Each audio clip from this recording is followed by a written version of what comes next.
এই বুড়ি খাবার ধর, আমার অন্য কাম আছে। কি হইলো, ঘুমাই রেছস? এই বুড়ি খাবার নিয়ে এসছি, ধর। কি হয়েছে রে? এই বুড়ি, এই এগুলো ওই যে আমার দেখানোর লাগে নাটক করতেছো না? নাটক গন্ধ। দেখ ধরে খাবার নিয়ে আসছি, তোর নাটক বন্ধ কর রে। এটা কোনো কথা? এই বুড়ি, এই আরে আমি আসছি আজকে প্রায় 15-20 দিন পরে, তো খাবার নিজে নিয়ে আসছি। ওই কাজের লোকটা বাইরে গেছে, তো ওই কাজের লোকটা বাড়িতে গেছে, ওর একটা বাড়িতে সমস্যা বলে। এনে ধর, এই যে মাছ রান্না করছে, তো ওই মাছ নিয়ে আসি, খা। বইলা নয়, আমি নিয়ে আসছি, দেখ তোর ছেলে নিয়ে আসছে, ধর। এসব নাটক করিস না, আমি গন্ধে কিন্তু থাকা যাইতেছে না। খাওয়াই দিব, খাওয়াই দিব এখন। এই বুড়ি, কি হইল? বুড়ি কি ঘুমাই রয়েছে নাকি? এই এই বুড়ি, এই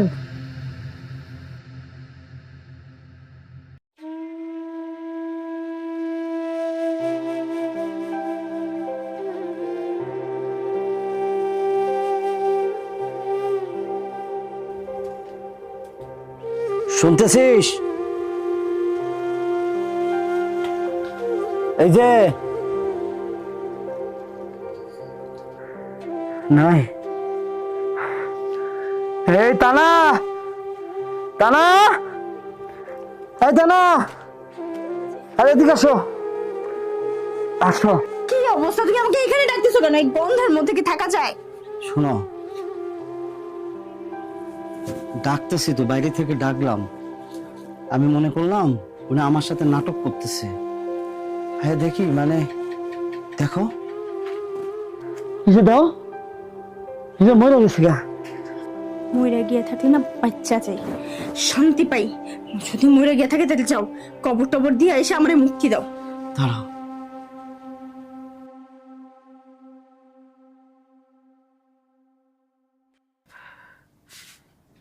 আমার ভিতরে যেন কেমন একটা পড়তেছে। হাজারো মা তো, হ্যাঁ কি হবে এখন, কি করব? আরে বয়স হইছে, বুড়া হইছে, মরে এমনিও যায় তো। আজকে মরলে মরবে, 2 দিন পরে মরলেও মরবে। তুমি এগুলো নিয়ে চিন্তা করো না তো, আমি লোকজন আনতেছি, চলো। দাঁড়াও, এই যে হাতে কি কাগজটা? দাঁড়াও,